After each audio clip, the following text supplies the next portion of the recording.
नमस्कार दोस्तों, celebrity corner में आप सभी का बहुत बहुत बहुत स्वागत है।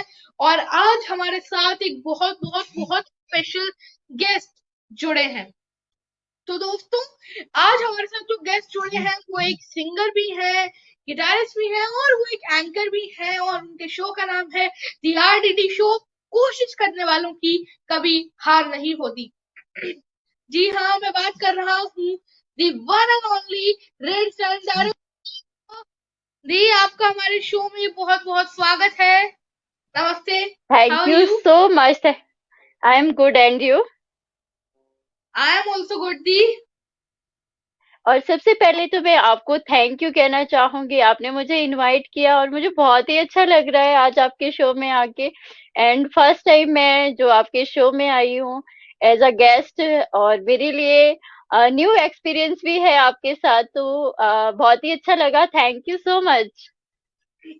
बहुत बहुत धन्यवाद दी। और सच में means it was a really long journey. हम पहली बार आपने मेरा जब एंट्री लिया था तब सच में वहां से हमारी जान पहचान हुई, और आज फिर मैं आपका इंटरव्यू ले रहा हूँ, आम ऐसा होस्ट। तो आज सच में बहुत ही मजा आएगा जब दो एंकर्स और सच में जब बात करेंगे तो बहुत ही आज मजा आने वाला है मुझे।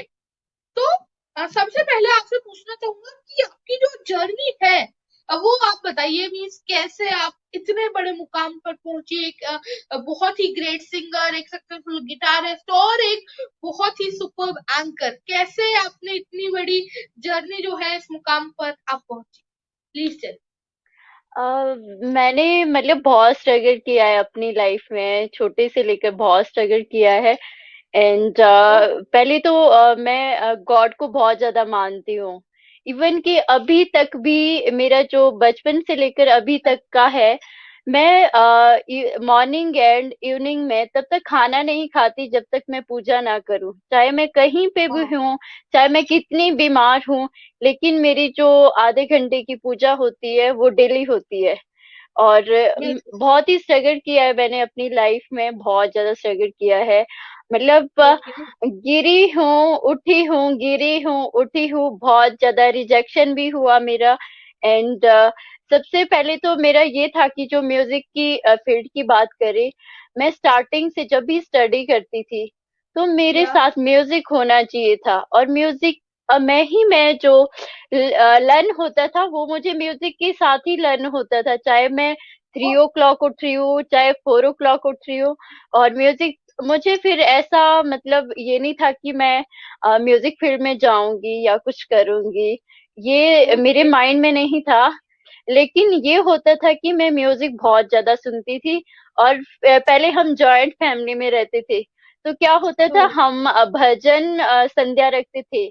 जैसे पूजा करते थे तो मैं अपने जो कजन वगैरह है उनको साथ में रखती थी, हम भजन गाते थे।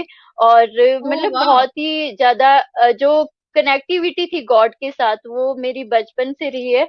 एंड उसके बाद मुझे जो भी है, मैंने पहले तो मेरा जो एम था डॉक्टर बनना था। ओके।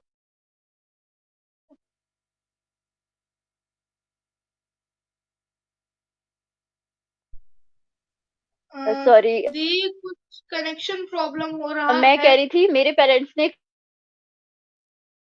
मतलब इतना जो इंटरेस्ट है, जैसे पूजा करते हो तो या तुम्हें शास्त्री करनी चाहिए, संस्कृत पढ़नी चाहिए। तो उन्होंने मुझे भेज दिया संस्कृत कॉलेज। इवन कि उस जो कॉलेज में जितने भी टीचर थे वो मेरे रिलेटिव ही थे। जो लेक्चरर वगैरह वो मेरे मैक्सिमम सभी रिलेटिव थे। और उन्होंने भी, नहीं हाँ ये बहुत अच्छी है और भगवान को मानती है तो संस्कृत बहुत अच्छी है। तो मतलब इस तरह से मेरा जो एक मुझे जो मुझे करना था वो नहीं हो रहा था।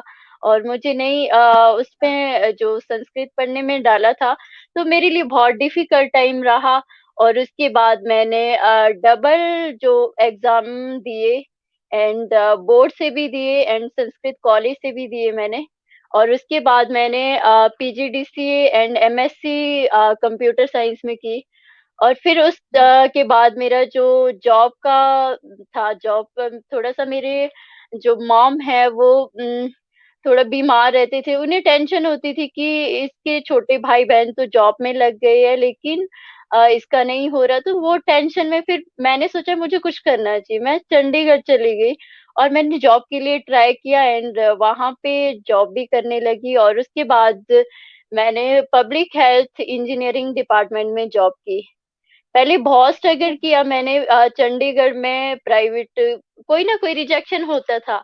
लेकिन एक दिन ऐसा आया और मुझे पिंजौर में बहुत ही अच्छे जो मेरा रिलेशन बना, मेरे मामू वगैरह बने, उन्होंने बहुत हेल्प किया, वहां पे मुझे जॉब मिली पब्लिक ओ, हेल्थ में। तो उसके बाद जो मेरी जर्नी हुई, तो जर्नी हुई, मुझे म्यूजिक का तो बहुत शौक था।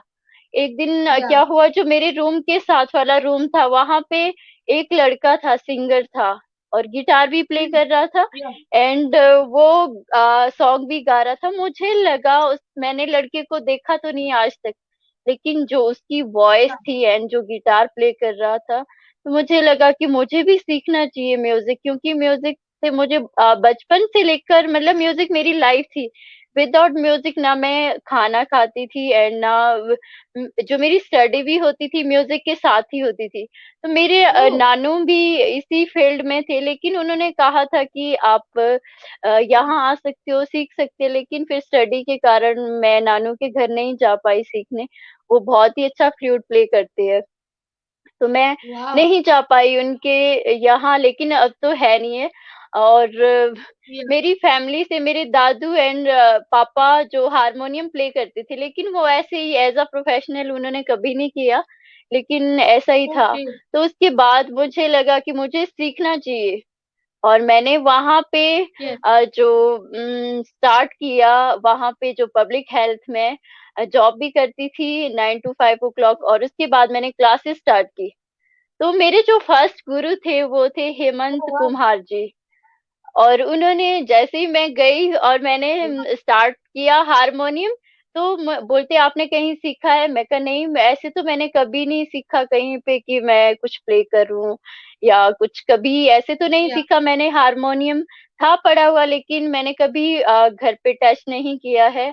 और मैं सुनती थी क्योंकि मुझे बहुत अच्छे सॉन्ग लगते थे, जो भी म्यूजिक था मुझे एक कनेक्टिविटी हो जाती थी भजन से, सॉन्ग से। बिल्कुल, तो इस तरह से, और फिर मैंने फर्स्ट टाइम जब हारमोनियम पकड़ा एंड मैंने सारे गामा पाधा नी सा वो प्ले कर लिया, सर बोलते कि आपने या तो सीखा हुआ है।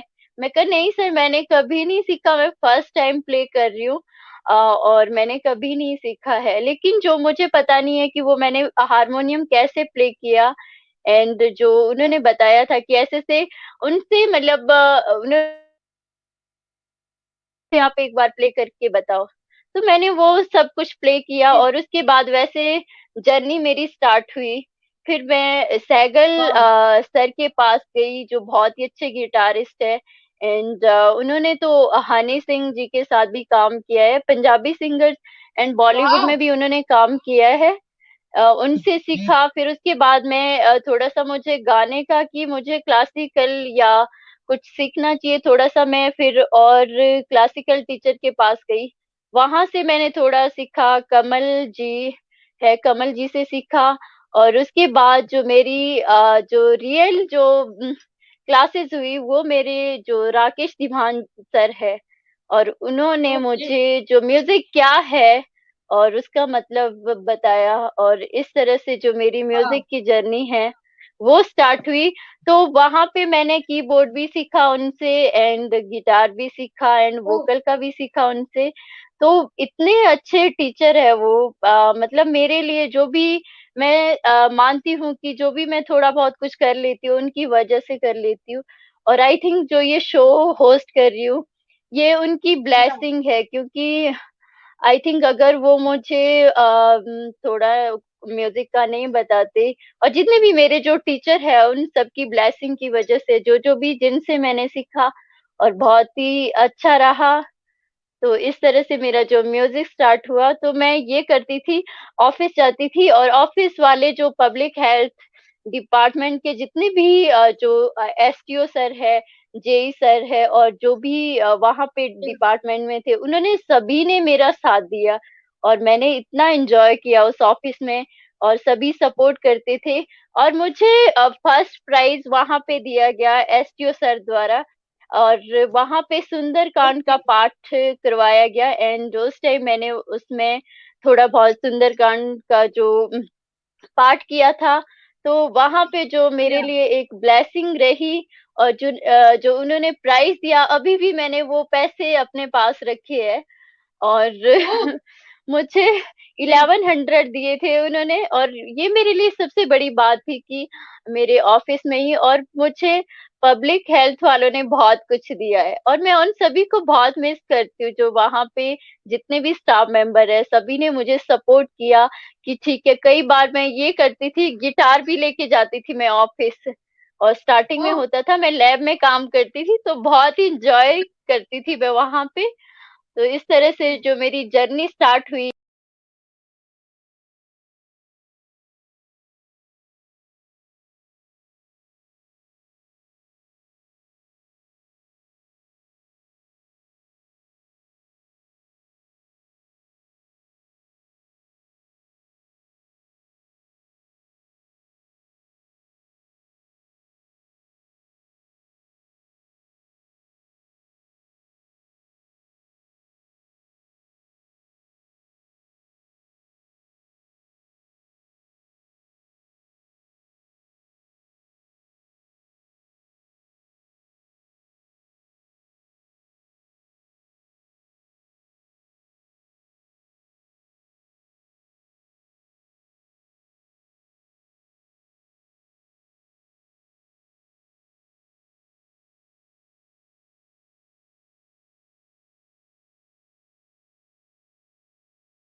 कि वो मैं बहुत आगे चली गई, और हमारे यहाँ पे जंगल बहुत बड़ा है। तो वहां पे मतलब जंगली जानवर कोई ना कोई होता ही रहता है, और इवनिंग का टाइम था, और मैं चली गई और ढूंढते ढूंढते बहुत दूर पहुंच गई। तो वहां पे मुझे मेरे मामू के गांव से कोई मिला वहां पे। तो उन्होंने कहा कि आप कहाँ जा रहे हो? मैं कहा मैं मम्मा को ढूंढ रही हूँ, और गेस्ट आए हैं, तो मेरे दादू बुला रहे हैं। और मैं वहां गई, और फिर उसके बाद कि यहाँ पे मम्मा नहीं है आपके, और आप चले जाओ, अंधेरा हो गया है। तो फिर मैं कहा, मैं क्योंकि अब मुझे तो पता नहीं है मुझे कहाँ जाना है, मैं चली तो गई लेकिन मुझे ये पता नहीं कि रास्ता कहाँ से। फिर मैं सोचती रही कि मैं ओ। कहाँ जाऊं, फिर मुझे थोड़ा सा आइडिया आया कि मुझे इस रास्ते से जाना चाहिए। तो मैं या। गई और मैंने रास्ता ढूंढ लिया, रास्ता ढूंढा। हाँ। और मेरे मॉम वगैरह इतने टेंशन में, मेरे सिस्टर रोने लगे कि उसको तो किसी जंगली जानवर ने खा लिया है, वो अब नहीं है।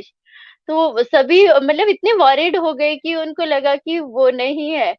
लेकिन मैंने हार नहीं मानी, मैं चलती गई चलती गई, और मुझे एक मेन रास्ता नजर आया।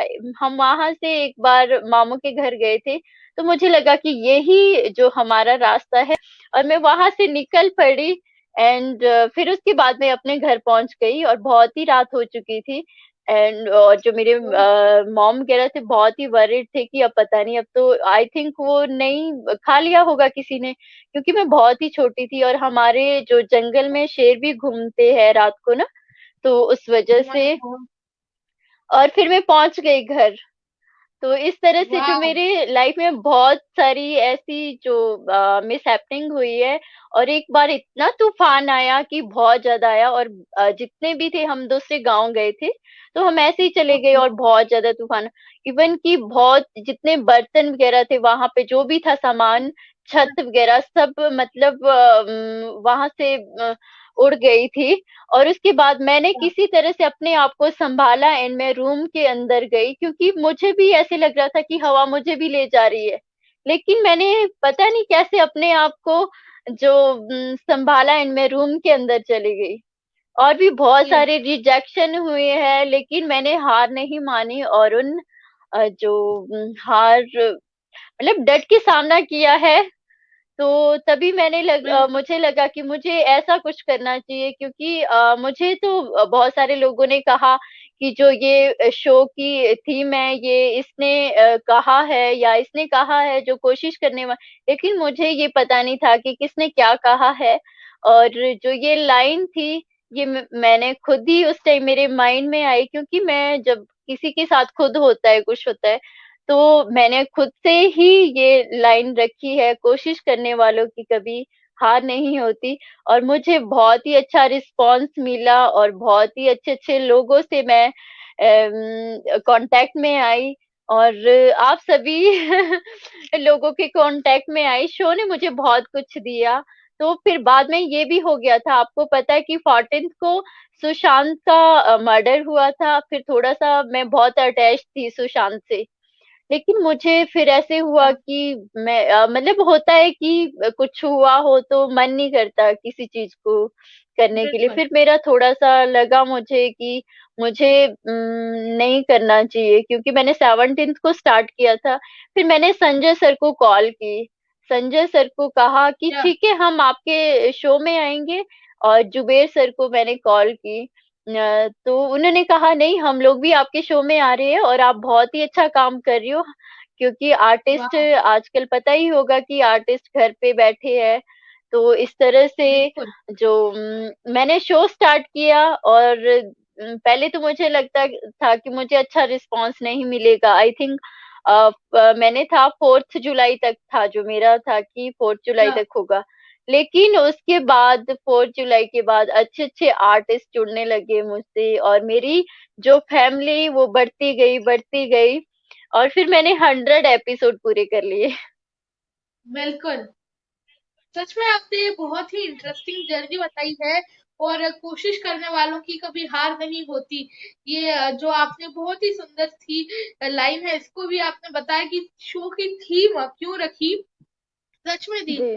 तो दी, मैं जानना चाहूंगा कि आपकी जो मुंबई की जर्नी है, क्योंकि सच में मुंबई में बहुत बहुत बहुत सारा स्ट्रगल होता है, और इवन मैंने वो स्ट्रगल बियर किया है। तो दी, मैं जानना चाहूंगा कि आपने मुंबई में कैसे स्ट्रगल किया, means as a singer, as a guitarist, क्योंकि मुंबई में एकदम कट थ्रोट कंपटीशन होता है, कोई भी एक दूसरे को आगे नहीं जाने देना चाहता है। तो आपने कैसे वहां पर अपनी एक अलग पहचान बनाई, अपना एक मुकाम बनाया, as a singer, as a guitarist? Mumbai की जर्नी में जानना चाहूंगा आपसे।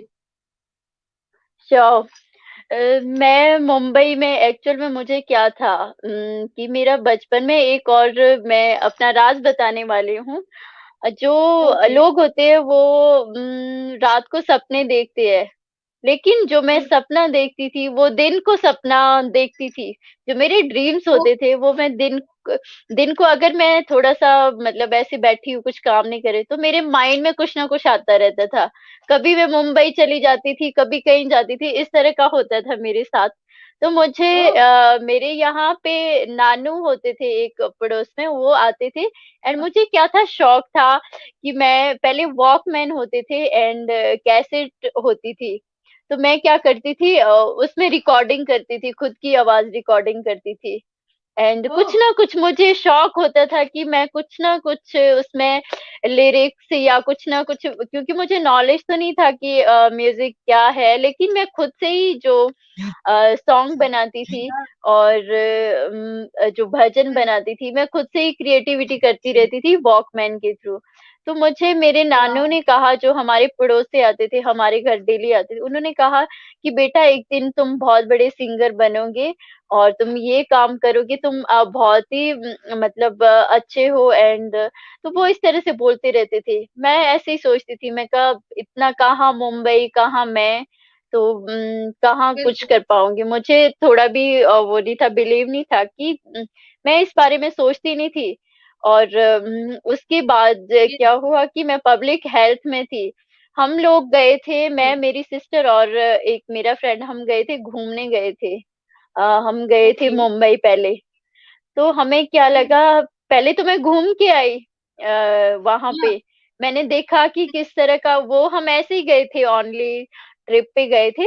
और जो मेरी ओके। छोटे वाली सिस्टर है, वो एक्टिंग करती है, उसकी भी एक मूवी आने वाली है, धूम लक ओह! लक। तो वाओ! हम फिर गए थे दैट्स और नाइस। उसको भी इंटरेस्ट था कि मुझे एक्टिंग में जाना है और मुझे एक्टिंग करनी है। तो हम देखने गए कि चलो ठीक है, हम मुंबई चलते हैं, और हम गए मुंबई। और मुंबई भी ऐसी जर्नी रही कि हमारी जो फ्लाइट थी वो मिस होने वाली थी। और उसके ओह! बाद हमने पता नहीं कैसे कैसे हम वहां पे पहुंचे, दिल्ली से थी हमारी फ्लाइट। और इसके बाद हमने मुंबई में पूरा, जो जितनी भी मुंबई है, आई थिंक पूरे उसमें 1 वीक के लिए गए थे हम। फिर मैं देख ओह! के आई कि क्या होता है यहाँ पे, क्या नहीं होता है, ये सब देख के आई। तो मुझे थोड़ा हुँ, सा ये भी लगा कि अब मुंबई में कि नहीं, थोड़ा सा होता है ना मन में कि हाँ, मुझे ये करना चाहिए वो। फिर मैं जैसे ही वापस आई, अपने ऑफिस आई, एंड मुझे थोड़ा सा ये लगा कि नहीं, मुझे मुंबई शिफ्ट होना चाहिए। और मैं वहां ओके। से जो भी मेरे वहां पे ऑफिस में थे, उनसे बात की मैंने कि मुझे शिफ्ट होना चाहिए या नहीं। तो फिर मैंने और भी एक दो लोगों से और कहा कि मुझे शिफ्ट होना चाहिए या नहीं। तो देखते हैं कि क्या बनता है। फिर मैं सोच रही थी कि मैं क्या करूं और क्या ना करूं, मेरे माइंड में ये था, क्योंकि मैं माइंड से आई थिंक मैं ज्यादा सोचती नहीं हूँ, करती हूँ। तो मैंने या वहां पे क्या किया कि मैंने पहले वहां पे एक सर से मेरी बात हुई, मेरे रेफरेंस ओके, से थे एक वहां पे। तो मैंने उनसे बात की, उन्होंने कहा ठीक है, ऑनलाइन इंटरव्यू हो गया मेरा और सब कुछ हो या गया वहां पे। तो फिर उसके बाद मैंने एसक्यू सर को कहा कि सर मैं जा रही हूँ, मैं 1 वीक के लिए जा रही हूँ। मैंने उनको ये ओके, कहा कि मैं ये नहीं कहा कि मैं छोड़ के जा रही हूँ। और मेरे मॉम ओके। को पता था कि मैं जा रही हूँ, मेरे घर में किसी को पता नहीं था कि मैं जा रही हूँ। लेकिन ओह! मैं वहां पे, उन्होंने जो वहां पे एक बैंड्रा में मेरे एक जो, अब तो मुझे पता नहीं है कौन सी कंपनी है, लेकिन वहां पे मेरा जॉब में हुआ था, उन्होंने ऑनलाइन मेरा इंटरव्यू लिया था। लेकिन ओके, जैसे मैं उन्होंने कहा कि आप मंडे को आइए, 17 जून था आई थिंक, उस दिन 17 या 16 जून था, कि आपको मंडे की अपॉइंटमेंट दी है, तो आप प्लीज मंडे को आइए। फिर यानी मैं कि ये चली गई पीरियड और मुझे 16-17 जून आपके लिए लकी रहता है हमेशा। ये लकी, जो भी अब क्या कह सकती हूँ मैं, लकी या जो भी होता है, आई थिंक अच्छे के लिए होता है, या कुछ भी बिल्कुल, है। फिर पे या वहां पे जैसे मैं टिकट लेने, लेकिन कोई भी टिकट अवेलेबल नहीं थी। तो वैसे ओह! फ्लाइट की तो मैंने ली नहीं, और ट्रेन वहां पे स्टेशन नजदीक था। उन्होंने बिल्कुल, कोई भी सीट अवेलेबल नहीं है तो आप वो टिकट तो दे देते हैं, पैसे एक्स्ट्रा देने पड़ते हैं, टिकट दे देते हैं। लेकिन फिर क्या हुआ कि जैसे ही मैं गई कि चलो मैं ठीक है, मैं एडजस्ट कर लूंगी, और मैं थी सबका मालिक एक। मैं गई एंड मुझे दिन को सीट मिली, वहां पे बैठने देते, दिन को मुझे सीट मिली। एंड उसके बाद क्या हुआ कि मुझे पानीपत से फैमिली मिली एक। वो उन्होंने कहा कि आप हमारी बच्ची के साथ एडजस्ट हो सकती है। तो मैं वैसे वैसे सेकंड डे बैंड्रा पहुंची, एंड बैंड्रा जो कंपनी का ओनर था उसने कहा कि आप आ जाइए और यहाँ पे आप पहले इधर। मैं कहा नहीं सर, मैं अभी 2 दिन से ट्रेवल कर रही हूँ, तो मैं अभी कैसे आ सकती हूँ। लेकिन हाँ। उन्होंने कहा नहीं नहीं आप अभी आइए। जैसे मैं वहां पे एंटर हुई तो उन्होंने कहा कि आप ऐसा करें कि आप कल आ जाना रेडी होके। तो मुझे अजीब सा लगा कि ये ऐसे क्यों बोल रहा है कि रेडी होके आ जाना। तो मैंने वो इग्नोर कर दिया, और मुझे थोड़ा सा ये भी या- लगा कि ये अच्छा नहीं है। तो उसके बाद जहाँ पे मैंने पीजी के लिए बात की थी, पीजी में भी उन्होंने कहा कि जब तक आपके पास ज्वाइनिंग लेटर नहीं आता तब तक हम पीजी नहीं दे सकते आपको। फिर मैंने इट्स ओके, मैंने गूगल पे सर्च किया, एंड मैंने एक बैंड्रा में ही हॉस्टल देखा एंड कॉल किया, और उसके बाद वहां पे चली गई, मैं बैंड्रा हॉस्टल चली गई। ओके। और यस, और उसके बाद क्या हुआ कि मैं सेकंड डे फिर जॉब सर्च करने चली गई। मुझे महालक्ष्मी, मैं उन्होंने रेफरेंस दिया था, तो मैं वहां पे जॉब सर्च करने लगी। फिर वहां पे मुझे मेरे ही जो शिमला से भैया भाभी मिल गए। उन्होंने कहा कि बहुत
आज नया नूर है मेरा हाँ। दिल। आपको मेरी वॉइस आ रही है? जी बिल्कुल बिल्कुल। या मेरा दिल मचल गया तो मेरा क्या कसूर है। आपकी निगाह ने कहा तो कुछ जरूर है। मेरा दिल मचल गया तो मेरा क्या कसूर है। वाह, सुपर। यहाँ पर अभी इतने सारे मेरे पास ये कमेंट्स आ रहे हैं। मतलब सच में थैंक यू बहुत सो ही मच। आपकी ग्रेट वॉइस एक्चुअल है। में मैंने 3 मंथ से रियाज नहीं किया है, मैं शो में बिजी रही हूँ, तो मेरी अगर आवाज में थोड़ी सी प्रॉब्लम आ रही होगी तो मुझे क्षमा करना। अरे नहीं जी, लेकिन सच में बहुत ही आपने सुंदर सा सॉन्ग सुनाया है। और दी, थैंक यू। आपका मैं एक और मेरे पास सवाल आपसे पूछना चाहूंगा कि आप जी। तो पद्मश्री भजन सम्राट अनूप जलोटा सर के साथ आपका मीन्स आप मिली उनसे, तो कैसा लगा? मैं पूछना चाहूंगा कैसा लगा जब अनूप सर से आप मिली पहली बार? मतलब इतनी ग्रेट महान पर्सनालिटी को आपने देखा, उनसे बात की, उनसे गाना सीखा, उनसे हाथ मिलाया, उनके चरण स्पर्श किए, कैसा लगा पूछना चाहूंगा आपसे। इसके पीछे भी मतलब एक स्टोरी होती है, क्योंकि मेरी लाइफ में स्टोरियां बहुत आती है अभी। तो ओह! क्या हुआ कि मैं जॉब सर्च कर रही थी, और जो मैं कैब में जाती थी ओला में। तो मेरा जो इंटरव्यू था वो वर्ली में था, और पहले तो किसी और जगह था, मुझे याद नहीं कि किसी, मैंने उस जो ड्राइवर था कि प्लीज, मैं कहा आप लोकेशन चेंज करो। बोलते लोकेशन चेंज तो नहीं कर सकता, लेकिन मैं वर्ली से जा सकता हूँ, क्योंकि उनका भी जो लोकेशन दिखाई देता है, जो उनका ओला में होता है, आई थिंक उनका कुछ ऐसी प्रॉब्लम होती है। तो जो वहाँ पे जिसके साथ इंटरव्यू था। दी, आपका कैमरा एकदम से टिल्ट हो गया है। हाँ, सॉरी, अब मुझे ठीक है। कॉल आ गई अब थी। ठीक है दी, अब ठीक है। Now it's okay.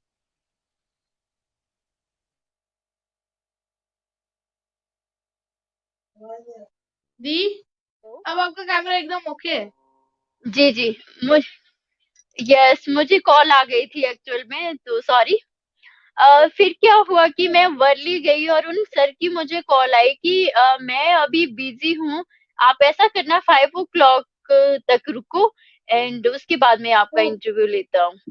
तो मैं ओके, सोच रही, मैं कहा क्या करूं क्या करूं, फिर मैंने सोचा वहीं पे साथ में ही सिद्धि विनायक का टेम्पल है, और मैं वहां बिल्कुल। चली गई, और वहां, यस, वहां पे मैं रही, वहां बैठी रही 1 या 2 आवर्स तक मैं वहां बैठी रही।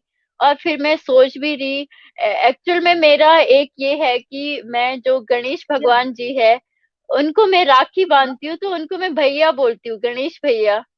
मैं ओह! बचपन से ही उनको राखी बांधती हूँ। और उनके साथ मेरा मतलब भगवान के साथ ऐसा रिलेशन है मेरा, आप मैं मतलब वो एक्सप्रेस नहीं कर पाऊंगी कि कैसा मेरा जो गॉड के साथ इमेजिनेशन होती है, जो बातें करती हूँ या मैं, वो मेरा अलग ही है। तो मैं वहां पे बैठी रही, फिर मैं सोच रही कि मैं क्या करूं, और मैं मुंबई आ गई हूँ। तो मतलब मैं बातें कर रही थी उनसे वहां पे साइड में बैठ के, मैं दर्शन के बाद मैं ऐसे ही लगी वहां पे सोचने की मैं क्या करूं, आप ही मतलब मुझे रास्ता दिखाओ, मैं यहाँ पे आ गई, और ये मतलब कोई भी मुझे सपोर्ट नहीं कर रहा था कि क्यों तुम मुंबई क्यों गई, वहां पे ऐसा होता है, ये होता बिल्कुल। है, लेकिन सभी जो अपने अपने व्यूज दे रहे थे। तो मैं सोच रही थी मैं क्या करूं, और वैसे ही मैं वापस आई, एंड वहां पे मुझे मेरे 2 फ्रेंड मिले, 2 आर्टिस्ट, वो भी मुंबई आए थे। तो वो सडनली या मुझे मिल गए कि हम मुंबई में हैं, और हम सिद्धि विनायक टेम्पल जा रहे हैं। और वो भी ओह! मुझे मिले, वहां से हम आए, एंड उसके बाद जो हमारा इंटरव्यू हुआ वो भी मेरे साथ रहे, ललित एंड ओह! विवेक, वो भी मेरे ओके, साथ रहे। लेकिन वहां पे क्या हुआ कि वहां पे उनको मराठी लैंग्वेज आपको आनी चाहिए, लेकिन अच्छा। आपको, तो हम नहीं, आपको फिर वहां पे मैं रिजेक्ट हो गई मराठी लैंग्वेज की वजह से। फिर उसके ओह! बाद मैं गई, ट्रेन में गई, उसके बाद फर्स्ट टाइम मैं लोकल ट्रेन में गई, वहां पे एक लड़की मिली मुझे कि आप ट्रेन में जा सकते हो, आप क्यों पैसे ओला में आप स्पॉइल कर रहे हो। और उसके बाद मैं वहां पे, मुझे थोड़ा सा दुख भी हुआ, और उसके बाद मैंने गूगल मैप पे एक तो अनूप सर का जो एड्रेस डाला, ऐसे ही डाला था मैंने, अनूप सर ऑफिस, एंड एक मीका पाजी का डाला, तो उसमें दोनों के एड्रेस आए उनके ऑफिस के।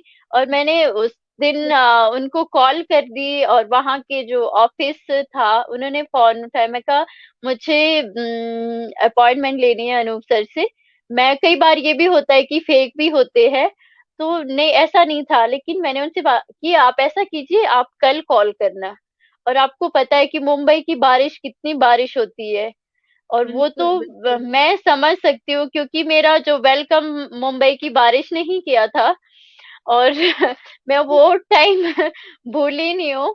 लेकिन फिर क्या हुआ कि मैंने सेकंड टाइम कॉल की उनको, सर को, कि आप मेरी सर से बात करवाइए, या अपॉइंटमेंट मैंने ले ली है, ठीक है, आप जी कल कॉल करना। एंड मैंने नेक्स्ट टाइम मॉर्निंग में की, और थर्ड टाइम की कॉल, तो उन्होंने डायरेक्ट सर से बात करवाई मेरी। तो सर का नेचर पता है क्या है, सर कभी ये नहीं पूछते कि आप कौन बोल रहे हो, क्या बोल रहे हो। सर ने यही कहा, आप कैसे हो। मैं कहा मैं बहुत अच्छी हूँ। और मुझे बहुत ही अच्छा भी लगा कि जिनको हम घर पे मैं सुनती थी, और जिनके भजन बचपन से सुनती आ रही हूँ, एंड मैं उनसे बात कर रही हूँ, तो मैं बहुत ही एक्साइटेड थी। फिर सर ने कहा कि आप 2 o'clock से पहले आ जाइएगा, और मैं उसके बाद चला जाऊंगा। और मैंने कुछ भी नहीं देखा, और इतनी बारिश हो रही थी। एंड मैं जी गई, और जब दादर स्टेशन पहुंची, इवन कि उस टाइम आई थिंक मेरे पास अम्ब्रेला भी नहीं था, मैंने अम्ब्रेला लिया। और उसके बाद वहां पे टैक्सी वगैरह जो कुछ भी नहीं जा रही थी, शिवाजी पार्क जाना था मुझे। तो फिर मैंने मोबाइल में उनका एड्रेस डाला एंड लोकेशन स्टार्ट की, फिर मैं पैदल वहां पे, मतलब इवन कि मेरा फोन भी गीला हो गया था, और उस तरह से मैं उनके घर पहुंची। फिर ओके उनके वहां पे कॉल की कि आप को बुला रहे हैं कि आप जाओ। फिर मैं जैसे ही गई, और वो बहुत ही, मतलब पूरी भीग चुकी थी मैं, इतना वो था। एंड मतलब वो मेरे लिए अच्छा मोमेंट भी था, क्योंकि मैं भजन सम्राट जी से मिल रही थी, एंड और बहुत ही इतने डाउन टू अर्थ, और बहुत ही अच्छा लगा। फिर सर ने भी अपना जो, कि मैं भी पहाड़ों में रहा हूँ, इस तरह का जो एक्सपीरियंस था वहां पे, और कि आप क्या करते हो, कैसे यहाँ आए। और फिर उन्होंने वहां पे उनका रियाज टाइमिंग चलता है। और सर ये की जो सबसे पहले मैं ये बताना चाहूंगी, जो अनूप सर है वो बहुत ही डाउन टू अर्थ पर्सनालिटी है। एंड उनके घर में इतने सारे जो बच्चे आते हैं सीखने वहां पे, और मतलब बहुत बड़ी बात होती है वो, कोई किसी से चार्जेस नहीं लेते हैं कि कोई बिल्कुल सीखने के, कोई सिखाने के, क्योंकि मुंबई में आपको पता है मुंबई कैसी सिटी है, तो सीखना, म्यूजिक सीखना बिल्कुल बहुत मुश्किल होता है। लेकिन जो अनूप सर, वो बहुत ही अच्छी पर्सनालिटी है। और उन्होंने कहा कि आप यहाँ पे बैठो, यहाँ पे हाँ आए हुए हैं ऑलरेडी, और आप डेली आइएगा यहाँ पे। फिर इस तरह से मैं वहां पे हाँ उनसे सभी से मिली। एंड उसके बाद मैं वहां पे डेली जाती थी, और बहुत ही डाउन टू अर्थ है सर, मतलब इतने डाउन टू अर्थ है। कभी जितने भी आते हैं वहां पे, जो भी लोग, उनको उन्होंने काम दिया है।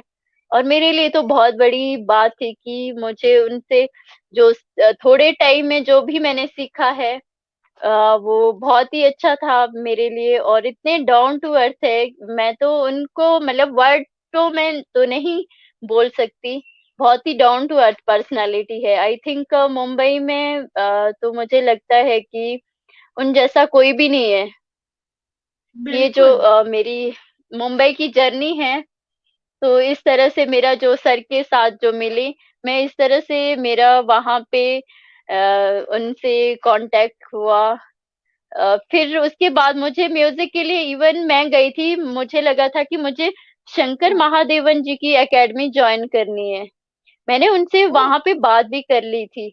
लेकिन आपको, डेस्टिनी डेस्टिनी मुझे अनूप सर के पास ले गई। और सबसे बड़ी बात यह है कि मैं डेली जो सुंदरकांड का पाठ सुनती हूँ, वो जो खुद हाँ सर ने गाया है, वो मैं 2 सालों से सुनती आ रही हूँ। और आई थिंक हाँ वो भी मुझे कनेक्शन लगता है कि मैं उन्हीं का ही जो पार्ट सुन रही हूँ, और एंड में मैं उन्हीं से ही मिली। आई थिंक इसमें भी कुछ मुझे लगता है कि कुछ ना कुछ तो है, जो मैं उन्हीं से ही मिली हूँ। नहीं तो मैंने बहुत सोचा था कि मैं शंकर महादेवन जी की एकेडमी जाऊंगी। और मैंने और भी सर्च किया था, मीका पाजी या किसी और उसमें जाऊंगी। लेकिन मुझे एंड में जो सर मिले, अनूप सर, और मेरे लिए बहुत ही अच्छा मोमेंट था, और बहुत ही बड़ी बात थी उस टाइम, कि मुझे थोड़ा तो वो कुछ मिला मुंबई जाके, नहीं तो मुझे जो मेरे पेरेंट्स वो सभी क्यों गई तुम जॉब छोड़ के वहां पे, मतलब किसी ना किसी का कुछ ना कुछ सुनने को मिलता था। लेकिन उस टाइम मुझे सभी पेरेंट्स भी सही थे कि तुम जॉब छोड़ के गई हो, अपने उसमें सब सही थे। लेकिन जो मेरा क्रेज बिल्कुल। था, मुझे पता नहीं कि मैं क्या सोच के वहां गई।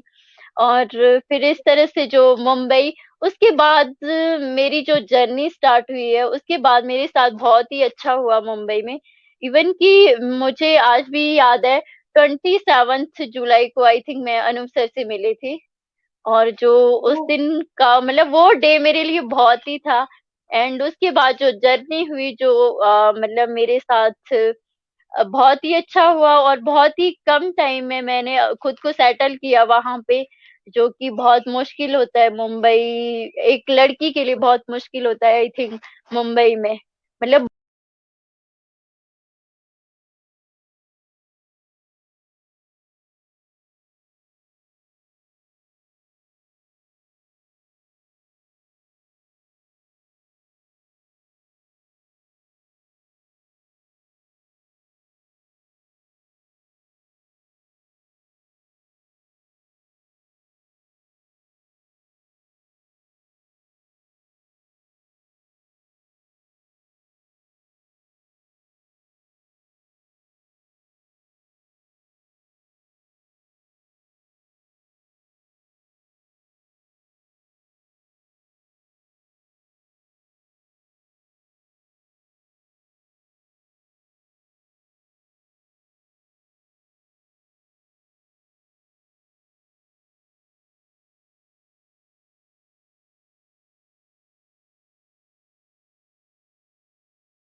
लोगों के कॉल आ चुके हैं कि आप कब आ रहे हो मुंबई, एंड हमने आपसे ही सीखना है। और मतलब बहुत अच्छा रिस्पांस। और जो मेरे स्टूडेंट है, आपको पता है 48 ईयर्स की एक लेडीज, एक आंटी मेरे पास गिटार सीखने आए।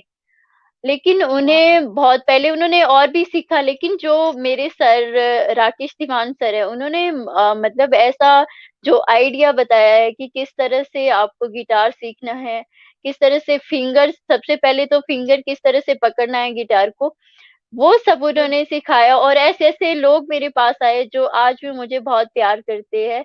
एंड और भी मैं एक एकेडमी में जॉब करती थी, तो वहां पे भी मैं गिटार सिखाने जाती थी, और मुझे बहुत ही अच्छा वाह। एक्सपीरियंस रहा। एंड उसके बाद मेरा एक स्टूडियो में जॉब लगी थी। स्टूडियो में या। बहुत ही अच्छा, जग्गी स्टूडियो, जहाँ पे जो फराह या। खान जी पहले जॉब के लिए आए थे वहां पे, और भी बहुत सारे जो एक्टर जॉब के लिए आए थे, वहां पे मुझे जॉब वाह। लगी थी। लेकिन ये कोविड की वजह से थोड़ा सा फिर रुक गया काम मेरा, और मुझे वापस मेरे पेरेंट्स ने बुलाया कि वहां पे अभी बाद में चले जाना। तो इस तरह की जो मेरी मुंबई की जर्नी है वो रही है। वाह, सच में बहुत ही मतलब ग्रेट जर्नी रही, और सच में आप इतने सक्सेसफुल भी हुए, तो रियली ग्रेट। अभी तो ऐसा ओके। कुछ नहीं है, अभी तो मैं बस सीख रही हूँ। अभी मेरे से जो, आपने देखा होगा कि मेरे शो में इतने अच्छे अच्छे आर्टिस्ट आए हैं, और मुझे उनसे बहुत कुछ सीखने को मिलता है, चाहे छोटा हो चाहे बड़ा हो। तो मुझे बहुत कुछ उनसे सीखने को मिला है। और उस्ताद लोग, मैं तो अभी जीरो हूँ, मुझे तो मतलब उतनी कुछ भी नॉलेज नहीं है, लेकिन मैं जीरो हूँ। पर जो मेरे शो में आए जितने भी आर्टिस्ट आते हैं, उनसे उनसे मैं कुछ ना कुछ सीखती हूँ, कुछ ना कुछ मुझे सीखने को मिलता है। तो मैं बहुत ही या लकी फील करती हूँ कि मुझे इस शो ने बहुत कुछ दिया है, इतनी अच्छी फैमिली दी है।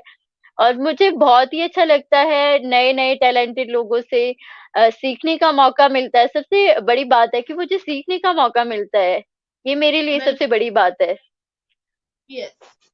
और सच में दी, मुझे बहुत ही अच्छा लगा जो आपने कहा कि आपने मतलब सपने आप देखती थी कि मुंबई के, और फाइनली आप मुंबई गए भी, और मुंबई जाकर भी आप इतनी सक्सेसफुल रही।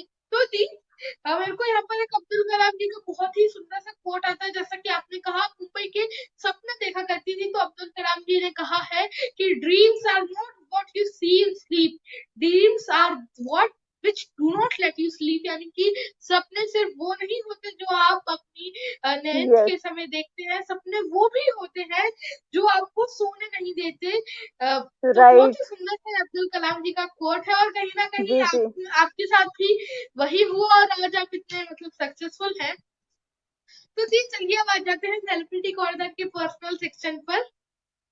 तो ओके। अब सबसे पहले खेलते हैं रैपिड फायर राउंड। तो शुरू करें फिर। यस। चलिए, आपका फेवरेट फूड बताइए। मेरा फूड है, हमारे जो यहाँ पे एक तो करेला की सब्जी। ओह, यस। वाह, करेले मेरा की फेवरेट, सब्जी, वाह। हाँ हाँ यही है। देखो, ये एंड तो बहुत हमारे ही यहाँ अच्छी लगती है पहाड़ी करेले। सिड्डू होते हैं, पहाड़ी सिड्डू होते हैं यहाँ पे हमारे, तो वो भी मुझे या, अच्छा लगता है। एंड करेला मेरा जो बेस्ट फूड है, वो तो मैं कच्चा भी खा वाह। लेती हूँ। यस। हाँ, अच्छा करेला। Oh my God the, such yes. में आई लव। इस बात के लिए सच में सैल्यूट आपको, क्योंकि करेला नॉर्मली सब्जी में भी खा लेता हूँ, बट कच्चा करेला, इसके लिए सच में आपको मुझे एक बहुत, स्टैंडर्ड प्रोफेशन मिलनी चाहिए। Thank you so much, thank you so much. अरे दी, तो आपका फेवरेट कॉमिक कैरेक्टर कौन सा है? अच्छा, पहले फेवरेट मेरा, कॉमिक बता दीजिए। फेवरेट कॉमिक कौन सी है? वैसे तो मेरा कोई भी, मैं इन सब चीजों को फॉलो नहीं करती हूँ। तो ओके। मेरा तो एक ही है, कपिल शर्मा। ओह, वाह, यस। Great great great. चलिए बताइए, आपका फेवरेट एक्टर कौन सा है? एक्टर भी वही है मेरा, मतलब उसी में ही आ जाता है, क्योंकि मैं एक्चुअल में मुझे बहुत सारे एक्टर्स होते हैं, लेकिन थोड़ा सा मैं सलमान खान जी, जो सलमान खान जी जो मेरे मतलब स्पेशल है, सलमान खान जी एंड कपिल शर्मा। बाकी मैं किसी ओह, को ज्यादा फॉलो नहीं करती हूँ। तो या, यही है। ओके। आपकी फेवरेट मूवी कौन सी है? मेरी फेवरेट मूवी है थ्री इडियट। ओह, वाओ, ग्रेट। आपका फेवरेट सिंगर कौन सा है? मेरे फेवरेट सिंगर वैसे तो मेरे मोहम्मद रफी साहब जी है। एंड वाह, किशोर दा, अनूप सर ओके। हुए। वैसे मुझे बहुत सभी अच्छे लगते हैं, क्योंकि सभी अच्छा गा रहे हैं जो भी। वैसे मेरा कोई ये नहीं है कि मेरा ये फेवरेट है, मैं जिनको भी सुनती हूँ जो मुझे अच्छा लगे वो ही मेरा फेवरेट बन जाता है। ऐसा कुछ नहीं है कि कोई मेरा एक ही सिंगर हो। एक सिंगर बोलूंगी तो मैं मोहम्मद रफी साहब जी को बोलूंगी, कि वो, क्योंकि मैंने ओके, बचपन से उनके सॉन्ग सुने हैं। वाओ। आपका फेवरेट सॉन्ग कौन सा है? मेरा फेवरेट सॉन्ग है, वैसे अब इसमें भी यही है कि मुझे सभी सॉन्ग अच्छे लगते हैं, लेकिन मेरा जो फेवरेट सॉन्ग है वो एक तो सिचुएशन के अकॉर्डिंग मतलब चेंज होते रहते हैं, जो या भी जैसा भी होता है, लेकिन मैं कहना चाहूंगी मेरा फेवरेट सॉन्ग है दिल की आवाज भी सुन। वाह, सुपर। तो दी आपका फेवरेट प्लेयर कौन सा है? मेरा, ये आपने बहुत अच्छा क्वेश्चन किया है, सौरव गांगुली। ओके, एक्चुअल आपका में फेवरेट मेरी गेम क्या? गेम या मेरा please continue. Badminton. Yes yes. Okay, actual में तो आप पता है क्या हुआ गांगुली था। के बारे में कुछ बताइए। या जी, प्लीज। मैं थोड़ा सा इसके बारे में भी कहना चाहूंगी आपसे, जो सौरव हाँ। गांगुली, क्योंकि मेरा इतना इंटरेस्ट था मैच में, मैच एंड म्यूजिक। पहले क्या होता था कि रेडियो होते थे एंड टीवी बहुत कम होते थे, तो मेरा ये होता बिल्कुल। था कि मैं मैच सुनती थी मैच। और मुझे वाह। जितने भी, अब तो मुझे पता भी नहीं है कौन कौन क्या क्या प्लेयर है, लेकिन मेरा, आप चाहे किसी भी मतलब ऑस्ट्रेलिया की टीम के बारे में पूछो, पाकिस्तान, जो भी ये टीम्स है उनके बारे में मुझे सब कुछ पता होता है, और इतना इंटरेस्ट होता था मुझे मैच में। मैं खाना तक नहीं खाती थी, और स्कूल में पता है क्या होता था, हमारे हेड टीचर स्कूल में एक्चुअल में टीवी होता था, तो क्या होता था, मैं मैच देखती थी वहां पे। जो हमारे वाह। प्रिंसिपल होते थे वो मुझे बहुत प्यार करते थे, तो मैं उनको क्या बोलती थी, उनका एक ये होता था कि उनका भी फेवरेट गांगुली जी होते थे और मेरे भी, तो मैं उनको बोल देती थी मैच के उसमें। और मैच के लिए मैंने बंक भी बहुत मारी है, मैच के लिए कई बार, अगर ओ। स्कूल में नहीं होता था तो मैच के लिए मुझे मतलब इतनी क्रेज था मुझे मैच का। और जब फर्स्ट टाइम जब वर्ल्ड कप हारा है, और उसके बाद गांगुली को, सौरव गांगुली जी को कैप्टन से, आई थिंक कोई और बना था कैप्टन, और उसके बाद या मैंने मैच छोड़ दिया। लेकिन मैं स्पोर्ट्स में भी रही हूँ, मैंने स्पोर्ट्स भी एक्चुअल में बैडमिंटन खेला है एंड खो खो, ओ। कबड्डी, तो वाह। मैंने स्कूल टाइम में या यस, तो सुपर ये दी, रहा है सुपर। मेरा। आपका फेवरेट प्लेस कौन सी है जहां आप जाना चाहती हैं? मेरा, वैसे तो मैं, दिल्ली सुंदर जगह है, हिमाचल यस प्रदेश बहुत ही सुंदर जगह, लेकिन और कोई जगह जहां आप जाना चाहती हैं? यस, मैं एक बार तो मेरा ये है कि मैं, मेरे मन में ये आता है कि थोड़ा सा मैं मैथोलॉजी से जुड़ी हूँ, लेकिन उतनी नॉलेज तो नहीं है, लेकिन मैं बचपन से ही जुड़ी हूँ, तो मुझे लगता है कि मुझे एक बार पूरे वर्ल्ड का जो परिक्रमा करनी है। और एक्चुअल में मेरा ड्रीम वाह। क्या था कि मैं ड्रीम देखती थी, जब मैं स्टडी करती थी बचपन में, तो मुझे क्या लगता था कि जो हमारी अर्थ है ये गोल है, तो मेरा क्या ड्रीम था कि मैं इस जो हमारी अर्थ के मतलब चारों ओर मुझे घूमना है। तो मेरा ये ओह। ड्रीम है कि मैं पूरी जो अर्थ की परिक्रमा करूँ एक बार। तो मेरा ये ड्रीम है, ऐसा कोई स्पेसिफिक जगह नहीं है कि जो मैं, वैसे तो बहुत हर जगह सब मतलब सब अच्छी जगह होती है, लेकिन जो मेरा ड्रीम है वो ड्रीम यही है कि मुझे पूरे वर्ल्ड में एक बार अगर कभी मौका मिले तो मुझे पूरे वर्ल्ड में घूमना है। वाह, मतलब सच में बहुत ही अच्छी आपने ये चीज बताई है। आपकी इंस्पिरेशन कौन है? मेरी इंस्पिरेशन तो मेरे मॉम है, वाह, सुपर थी, क्योंकि सुपर। मॉम ने बहुत सैक्रिफाइस किया है हमारे लिए। जब भी मैं कुछ होता था, आई थिंक मॉम से भी बहुत जुड़ी हुई मेरी जो स्टोरी है, जो मैं बिलीव करती हूँ, गॉड में बिलीव करती हूँ, वो मेरी मॉम से भी बहुत जुड़ी है, क्योंकि मैं बहुत ही छोटी थी जब मेरे मॉम बीमार हुए थे एंड उस टाइम कोई बोल 1 ईयर तक वो हॉस्पिटल में रहे उस टाइम। मेरे मम्मा। एंड उस टाइम मुझे सभी लोग कहते थे कि तुम्हारे मम्मा ठीक नहीं होंगे, ये नहीं होगा। लेकिन जो मेरी एक मैं भोलेनाथ जी को बहुत मानती हूँ, सबसे पहले मैं उन्हीं को ही, तो मैं उनके सामने ये बोलती थी, रोती भी थी एंड बोलती भी थी कि हे भगवान, आप मुझे मेरी मॉम को ठीक करो। और मैं इतने पैसे दूंगी, कभी 3 रुपीज, कहीं पे मैंने 7। मुझे जो जो भी टेम्पल्स मुझे पता थे कि मुझे ये टेम्पल है, वहां की मैंने मन्नत मांगी कि गॉड मेरी मॉम को ठीक कर दो। और मतलब इतने बहुत कुछ सहना पड़ता था, क्योंकि सभी लोग ये कहते थे कि तुम्हारी मम्मा, हमारे सामने ये बोलते थे कि तुम्हारे मम्मा ठीक नहीं होगे, ऐसा होगा वो होगा। लेकिन जो मेरे भोलेनाथ एंड जितने भी भगवान है, मैं सब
मेरी वीकनेस तो बहुत ज्यादा है, क्योंकि मैं, कई बार ऐसे होता है कि मैं बहुत लोगों की बहुत ज्यादा मतलब हेल्प भी करती हूँ। एंड लेकिन उसके बाद वो जो रिस्पॉन्स होता है कि दूसरों पे विश्वास करना, मतलब वो कई बार ऐसे या होता है कि बहुत सारे बिल्कुल। लोगों ने मतलब ऐसा भी किया है कि मैं जिनको भी ऐसे सोचती हूँ कि मैं कुछ कर रही हूँ, अच्छा कर रही हूँ, तो वो मेरी थोड़ी सी, मैं बिलीव हर किसी पे कर लेती हूँ। और ओके, तो मैं लोग ये नहीं फायदा सोचती उठाते हैं हूँ। कहीं ना कहीं। यस। और यही मेरी सबसे बड़ी वीकनेस है। पर लेकिन मुझे इससे फर्क नहीं पड़ता, क्योंकि मुझे न्यू चैप्टर सीखने को मिलता है। हर चीज से मैंने कुछ ना कुछ सीखा है। तभी आई थिंक आज तभी मैं इतनी स्ट्रांग बन पाई हूँ, क्योंकि मैंने हर गलती से, हर, चाहे गलती ना हो चाहे कुछ ना, हमें किसी ना किसी से सीखने को मिलता है। और वो स्ट्रेंथ आती है हमारे में जब हम ठोकर खाते हैं। तभी पता चलता है हमें कि नहीं, हमें ये नहीं करना चाहिए। और मैं बहुत ज्यादा सीखती हूँ लोगों से, और जितने भी, चाहे अच्छे हो चाहे बुरे हो, सभी से मैं सीखती रहती हूँ। और मुझे मतलब एक स्ट्रेंथ मिल जाती है कि मैं लड़ सकती हूँ। वाह, सुपर्ब जी। और यहाँ पर हमारा ये गेम खत्म होता है, और इसके विनर ऑब्वियसली हमारी रिद्धि है। तो दी एक बार जोरदार तालियां हो जाए आपके लिए। तो दी मैं आपसे थैंक यू सो पूछना मच। चाहूंगा कि आपकी कोई शरारत बताइए जो अगर आप याद करती हैं तो मुंह पर एक स्माइल आ जाती है। ओके। मेरी शरारत, ऐसे तो कोई शरारत नहीं है, लेकिन मैं एक इंसिडेंट सुनाना चाहूंगी। तो ये यस। हुआ कि हमारे जो एक मतलब थोड़ी सी दूर के गांव से एक थे, वो बेचारे अंधे थे। एंड उनके या। जो बच्चे थे, तो वो बहुत ही मतलब हेल्पलेस थे। और वो जो उन्होंने उनकी जो दूसरी मैरिज हुई थी, एंड यस। वो उनका कोई केयर नहीं कर, मतलब केयर नहीं करते थे, कुछ ऐसा नहीं होता था।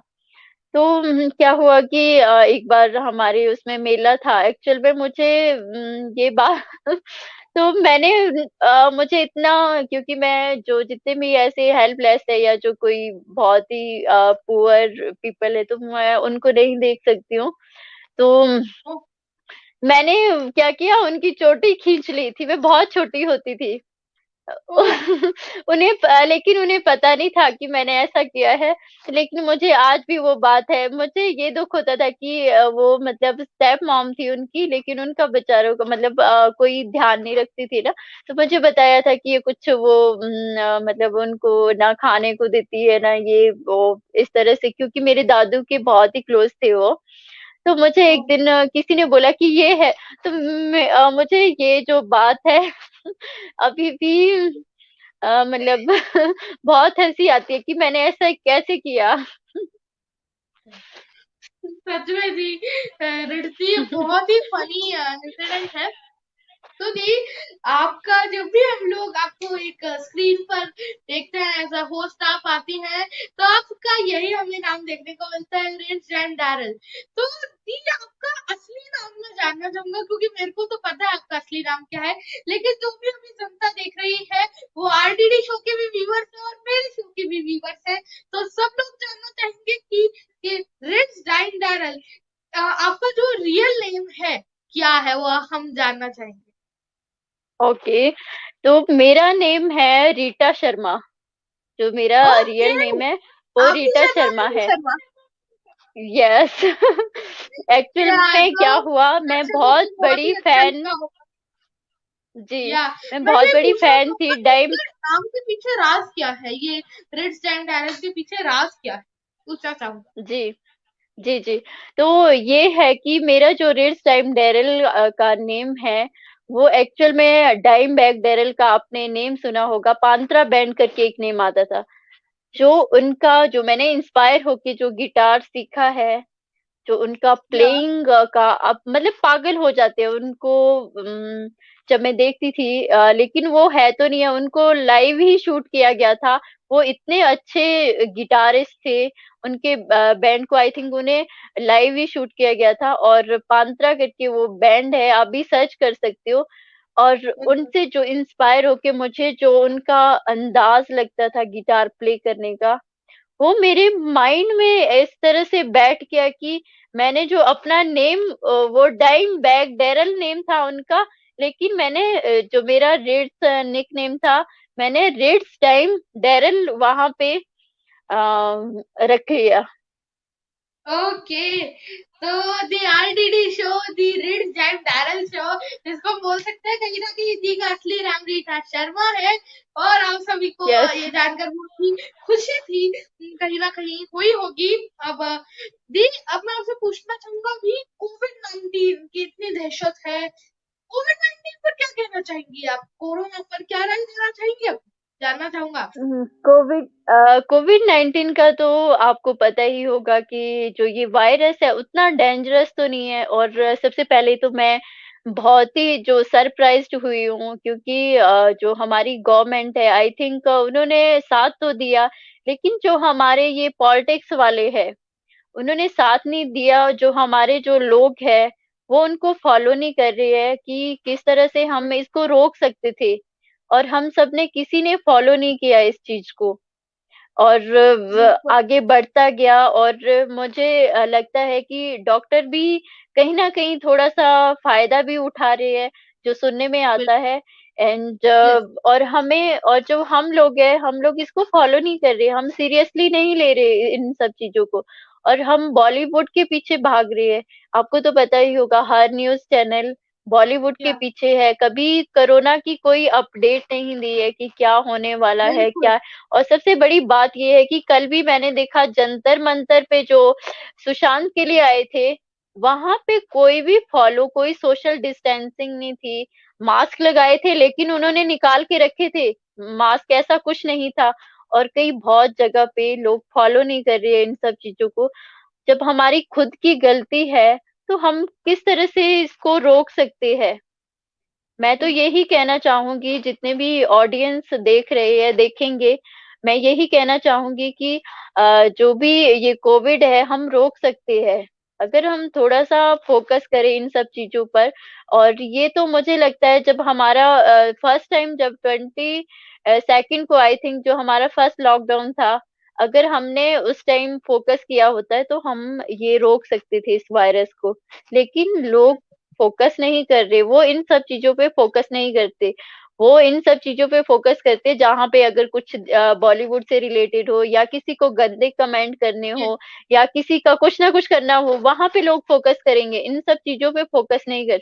और अगर हम ऐसा कुछ करें तो हम अभी भी रोक सकते हैं इन सब चीजों को। लेकिन नहीं, लोगों के पास मतलब इसके लिए टाइम नहीं है, इनको सोचने के लिए टाइम नहीं है। तो मैं तो यही कहना चाहूंगी इसके बारे में कि फोकस करो इन सब चीजों को, और हम इसको रोक सकते हैं, एक बार करके तो देखें। यही बिल्कुल। कहना चाहूंगी, और दी बाकी तो चलिए, खुद लोग खुद समझदार है। यस, बिल्कुल। और दी चलिए, अब जाते-जाते सोसाइटी को, समाज को, कम्युनिटी को क्या मैसेज देना चाहेंगी? मैं यही मैसेज देना चाहूंगी, क्योंकि जो हमारे लिए जो ये टाइम आया है, एक दूसरे की हेल्प कीजिए। और जो भी कोई आर्टिस्ट है, चाहे जॉबलेस है, और बहुत सारे ऐसे लोग भी हैं जिनके पास अभी कुछ खाने के लिए नहीं है, तो उनकी आप हेल्प कर सकते हैं।